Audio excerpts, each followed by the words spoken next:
Goddag, vi har haft vores børne- og ungerådsmøde, og vi har forskellige punkter på. Vi havde lige en kort status på vores OL, der er den 4. september, med forskellige aktiviteter, vi laver. Det er fælles for børnehuset, solværket og dagtilbuddet. Alle børn og voksne er samlet, og så skal vi kæmpe om at blive OL-mestre i forskellige discipliner.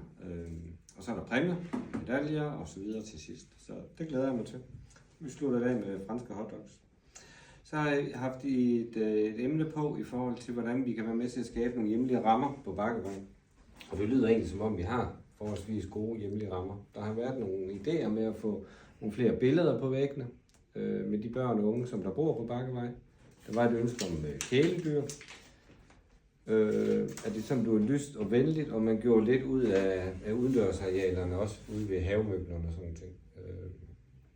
Men ellers generelt så var feedbacken sådan, at det var nogle fine hjemlige rammer.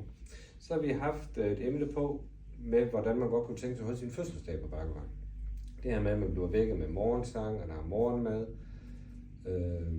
der er gaver, og barnet den unge får lov til at vælge eftermiddagsmad, og får lov til at vælge aftensmad også.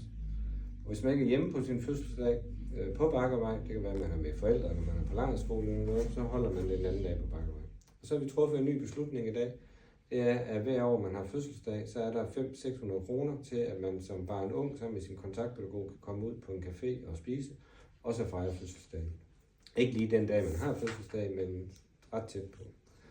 Og så snakker vi lidt om det her med at så skulle fejre noget sammen med sine venner og kammerater. Så det vil man snakke med sin kontaktpædagog om det er at invitere klassen hjem på noget fødselsdag, eller om det er en af de unge mennesker, der kunne tænke sig noget hygge og noget overnatning over i menstruationsbygningen, eller det kan se ud på mange forskellige måder. Men det prøver vi at kigge på fremadrettet, hvordan man kan fejre det med sine venner også.